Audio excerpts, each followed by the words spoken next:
Hello class 10।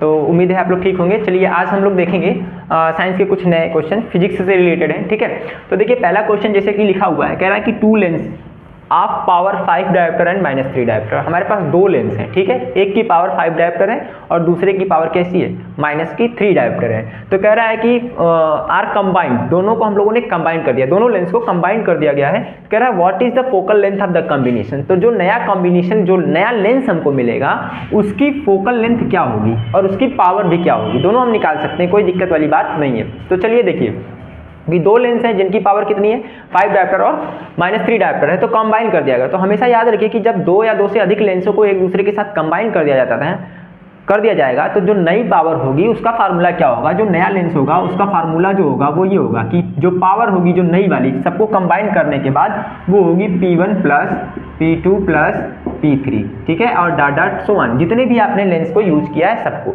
ठीक है, तो चलिए यहाँ पे हमारे पास सिर्फ दो ही लेंस हैं, दो लेंस हैं, ठीक है, तो दोनों को मिलाने की वजह से कितनी पावर होगी। तो देखिए पहला है 5 डायोप्टर और प्लस दूसरा है कितना, -3 डायोप्टर। तो कितना आ जाएगा, 5 dioptre -3 dioptre that is plus का 2 डायोप्टर। तो जो नया पावर होगा, जो नया लेंस की पावर होगी ना, वो कितनी होगी, Pn का मतलब होता है, P न्यू लिख दे रहे हैं ताकि आपको समझ में आ जाए कि नई पावर की बात कर रहा है, जो नया लेंस बन रहा है दोनों को मिलाने की वजह से, उसके बारे में हमसे जानना चाहता है। तो नई पावर कितनी हो जाएगी, 2 डायोप्टर की हो जाएगी। अच्छा, अब अगर ये नई पावर 2 डायोप्टर की हो गई तो पूछ रहा है कि इसकी फोकल लेंथ बताइए। तो आप एक बात बताइए कि हम लोग फार्मूला जानते हैं, क्या जानते हैं कि जो P होता है वो 1/f होता है।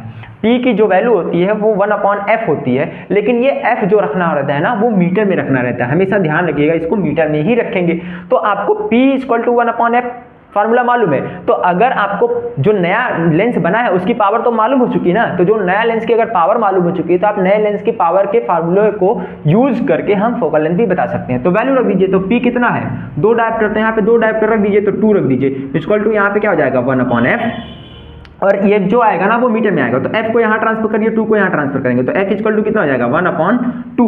1/2 का मतलब ये मीटर में आंसर आएगा। तो इसको अगर हम सेंटीमीटर में कन्वर्ट करना चाहें तो हम लोग क्या करें, 100 से इसको मल्टीप्लाई कर देते हैं, तो ये सेंटीमीटर में आ जाएगा। तो 2 से 100 कट जाएगा तो कितना आ जाएगा, 50 सेंटीमीटर। ठीक है, और सेंटीमीटर आ गया और यहाँ पे कैसा साइन लगाना जरूरी है, प्लस का साइन लगाना जरूरी है। इसे ये पता चलता है कि जो फोकल लेंथ है वो पॉजिटिव आ रही है। और आपको याद है कि फोकल लेंथ पॉजिटिव कौन से लेंस की होती है, कॉन्वेक्स लेंस की होती है। फोकल लेंथ पॉजिटिव किसकी होती है, कॉन्वेक्स की, और कॉन्वेक्स लेंस की। और कॉनकेव लेंस की फोकल लेंथ कैसी होती है, नेगेटिव होती है।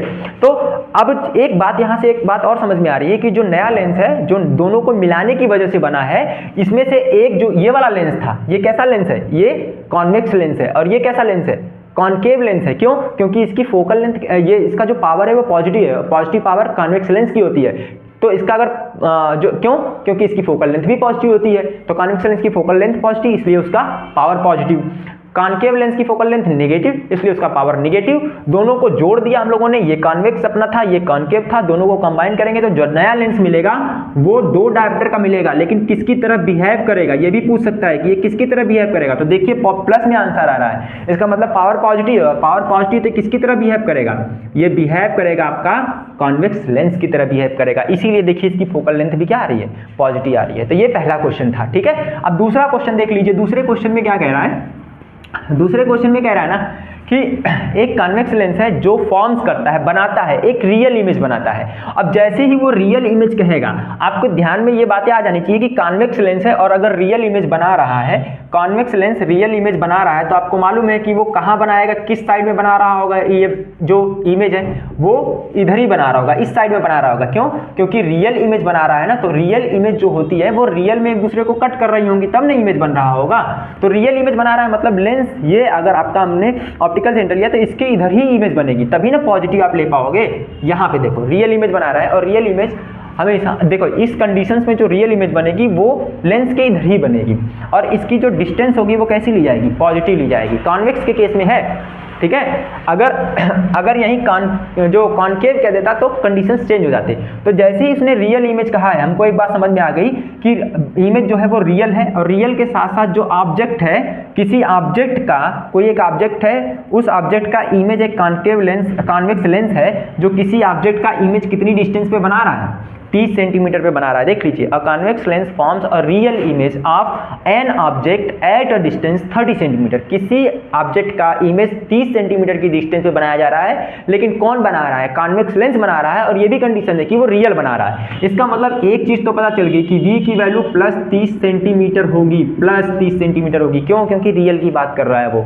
ठीक है, चलिए, कह रहा है कि focal length of this lens is 20 centimetre. इस लेंस की फोकल लेंथ जो है वो 20 सेंटीमीटर है, तो फोकल लेंथ कितना हो जाएगा? 20 सेंटीमीटर हो जाएगा। और आपको पता है कि 20 सेंटीमीटर प्लस की माइनस प्लस, क्योंकि कॉन्वेक्स लेंस की फोकल लेंथ कैसी होती है? पॉजिटिव होती है।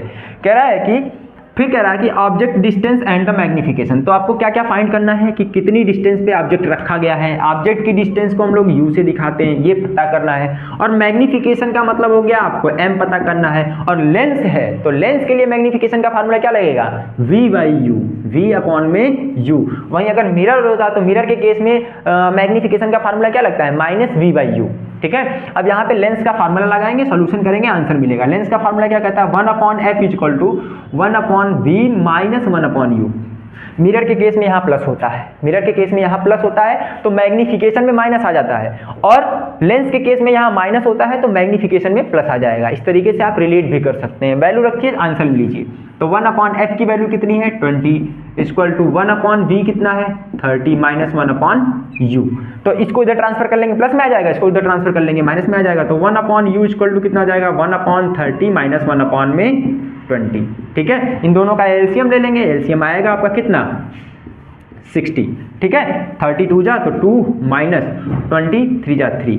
तो 1 अपॉन यू की जो वैल्यू है, 1 अपॉन यू की वैल्यू आ जाएगी माइनस का 1 अपॉन 60। तो यहाँ से हम लिख सकते हैं u equal to minus 60 centimetre, minus 60 centimetre. u की वैल्यू कितनी हो गई? माइनस 60 क्या? माइनस का 60 सेंटीमीटर। और माइनस आंसर, u की वैल्यू हमेशा माइनस में आती है, आंसर ठीक है। ठीक है, कोई दिक्कत वाली बात नहीं। चलिए अगला क्वेश्चन देखते हैं। अगला क्वेश्चन हमसे कह रहा है कि एक बात बताइए कि मायोपिया और हाइपरमेट्रोपिया में क्या डिफरेंस है। तो प्यार से समझेंगे, एकदम एक बार में आपको समझ में आएगा। देखिए, मायोपिया का मतलब होता है शॉर्ट साइटनेस। शॉर्ट साइटनेस का मतलब क्या होता है? इसमें शॉर्ट मतलब नजदीक की चीजें क्लियर दिखाई पड़ती हैं, लेकिन दूर की चीजें हमको क्लियर दिखाई नहीं पड़ती हैं। वही हाइपरमेट्रोपिया में इसका उल्टा होता है मायोपिया का। यहाँ पे ना नजदीक की चीजें क्लियर नहीं दिखाई पड़ेंगी, दूर की चीजें क्लियर दिखाई पड़ेंगी। ठीक है, तो मायोपिया का मतलब क्या हुआ? Short sightedness. इसमें नजदीक की चीजें क्लियर दिखाई पड़ती हैं, दूर की चीजें क्लियर दिखाई नहीं पड़ती हैं। वहीं हाइपरमेट्रोपिया में क्या होता है? दूर की चीजें क्लियर दिखाई पड़ती हैं, नजदीक की चीजें क्लियर नहीं दिखाई पड़ती हैं। अब ये होता किसकी वजह से है? तो जरा देख लीजिए किसकी वजह से होता है। तो देखिए, ये अपना आई है, ठीक है, ये आई हो गया। होगा क्या इसमें? इसमें क्या दिक्कत आ जाती है तो मालूम है? नियर साइटनेस में होता है ना कि जो रेज है जो आती है ना, ये रेटिना है अपना, ये क्या है? रेटिना है। इसको हमने रेटिना, ये अपना रेटिना है। ठीक, होता क्या है कि जो हमारी डिस्टेंस, जो लेंस होता है, आंख का जो लेंस होता है ना, ये आने वाली रेज को ना रेटिना से पहले ही लाके मिला देता है। रेटिना पे ये फोकस ही नहीं कर पाता है लेंस। ठीक है, ये आई लेंस जो हमारे आंखों में रेज आ रही हैं, उनको ना रेटिना पे नहीं फोकस करता है, रेटिना से पहले ही लाके मिला देता है। अब रेटिना से पहले ही लाके मिला देगा और हमारा इमेज जो है वो रेटिना पे जो बनेगा, रेटिना पे तभी हमको क्लियर इमेज दिखाई पड़ेगा। बात समझ में आ रही है? अब रेटिना से पहले ही बना दिया, दिक्कत हो गई। अब रेटिना से पहले बना दिया तो अच्छा, यहाँ पे ये भी पूछ सकता है कि एक बात बताइए कि ये जो लेंस है ये रेटिना से पहले बना दे रहा है, ऐसा क्यों हो रहा है? तो देखो मालूम है क्यों? क्योंकि जो इस लेंस है ना, जो लेंस है ना, ये इसकी जो मोटाई है वो बढ़ गई है, जो मोटा हो गया है। मोटा हो गया है, क्यों मोटा हो गया? देखिए समझिए, देखिए इस लेंस को हम लोग बोलते हैं क्या? Converging lens. ध्यान से समझिए, इस लेंस को क्या बोलते हैं? कन्वर्जिंग लेंस बोलते हैं। तो देखिए, अगर ये लेंस ये रेज को एक जगह पे कन्वर्ज कर रहा है, कोई दिक्कत नहीं है, ठीक है। एक दूसरा लेंस है, ये भी आने वाली रेज को कन्वर्ज कर पा रहा है, लेकिन ध्यान दीजिए कि ये वाला लेंस रेज को थोड़ा दूर कन्वर्ज कर रहा है और ये वाला लेंस जो है वो रेज को पहले ही कन्वर्ज कर दे रहा है। इसका मतलब इसकी ताकत ज़्यादा है, इसकी पावर ज़्यादा है, समझ रहे हो, और इसकी पावर कम है। अच्छा, क्यों पावर? अब इसको कैसे पता करोगे किसकी पावर कम है, किसकी पावर ज़्यादा है? तो एक बात बताओ, पावर के फार्मूले में क्या होता है? पावर का फार्मूला होता है 1/f। इसका मतलब power is inversely proportional to focal length. Power is inversely proportional to focal length. Power के फार्मूले में क्या होता है? 1/f होता है। तो अगर फोकल लेंथ ज्यादा होगी तो पावर क्या होगा? कम, और अगर फोकल लेंथ कम होगी तो पावर क्या होगा, ज्यादा होगा। एक बात बताओ आप, दोनों लेंस में, एक पतला लेंस है और एक मोटा लेंस है, दोनों लेंस में किसकी फोकल लेंथ ज्यादा है? तो जरा देखो, अगर इसको आप एक सर्कल बनाओगे तो ये पूरा इतना बड़ा सर्कल बनाएगा, वहीं अगर इस मोटे वाले को सर्कल बनाओगे तो इतना लेंथ। तो देखो, अगर ये बड़ा सर्कल है तो इसका सेंटर जो है वो बड़ा होगा, मतलब रेडियस ऑफ कर्वेचर ज्यादा होगा, और रेडियस ऑफ कर्वेचर ज्यादा होगा तो रेडियस ऑफ कर्वेचर का हाफ होता है फोकल लेंथ। तो अगर मान लो ये 20 है तो इसका फोकल लेंथ कितना आएगा, 10 आएगा। और वहीं अगर ये मोटा था तो इसको सर्कल अगर हम बनाते तो ये इसका रेडियस ऑफ कर्वेचर कम मिलेगा, और कम रेडियस ऑफ कर्वेचर है तो फोकल लेंथ भी कम होगी इसके कंपेयर में।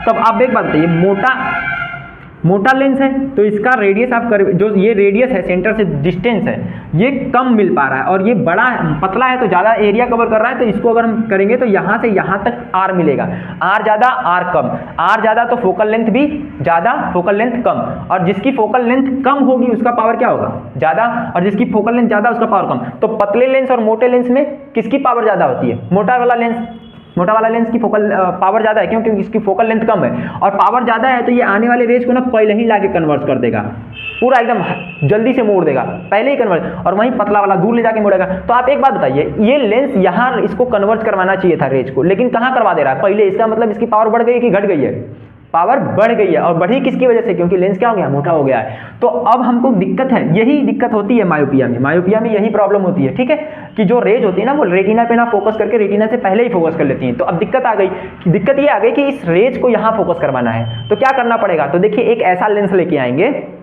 जो इसको फैलाने का काम करे, डाइवर्ज करने का काम करे। तो आपको मालूम है कि डाइवर्ज करने वाला कौन सा लेंस है, ये नाम क्या है इसका, कॉनकेव, नाम क्या है, कॉनकेव। तो कॉनकेव लेंस लेके आएंगे ना, तो ये जो पहले मिल रहा है रेज, इसको ले जाके कहाँ फोकस करवा देगी, ये इसको ले जाके रेटिना पे फोकस करवा देगी, और इमेज हमको क्लियर दिखाई पड़ जाएगा। इसका उल्टा होता है हाइपरमेट्रोपिया में। अब हाइपरमेट्रोपिया में क्या होता है, हाइपरमेट्रोपिया में इसका जस्ट रिवर्स होता है। देखिए कैसे होता है, तो देखिए अब इसमें क्या होता है ना, कि जो हमारी आई है ना, आंखों का जो लेंस है ना, जो आंखों का लेंस है वो क्या काम करता है, वो ये काम करता है कि जो रेज है ना उसको कन्वर्ज रेटिना पे करवाना चाहिए। उसको कहाँ कन्वर्ज करवाना है, रेटिना पे लाके इसको फोकस करवाना है, लेकिन वो रेटिना पे फोकस नहीं करता, ये इससे दूर ले जाके फोकस कर देता है। हाइपरमेट्रोपिया में दूर ले जाके फोकस कर देगा। अब दिक्कत क्या है, अगर दूर ले जाके फोकस कर दिया, तो फिर नहीं इमेज हमको क्लियर दिखाई पड़ेगा। क्यों, क्योंकि अब रेटिना पे ही हमको क्लियर इमेज दिखाई पड़ता है। अब इसमें आप बता सकते हो कि इस लेंस की पावर कम हो गई है कि ज्यादा हो गई है। तो देखो, मोड़ना चाहिए था रेटिना पे, पहले मोड़ना चाहिए था, लेकिन दूर आराम से ले जाके मोड़ रहा है, इसका मतलब इसकी पावर क्या हो गई है, कम। तो इसकी पावर कम हो गई है, तो अब हमको ये वाली प्रॉब्लम हो गई है हाइपरमेट्रोपिया। अब इसको दूर करना है तो क्या करेंगे, अब देखिए आपको ये रेज यही कन्वर्ट करवानी है, तो अब क्या करिए, इस रेज को पहले कन्वर्ट करवाना है। तो इसका मतलब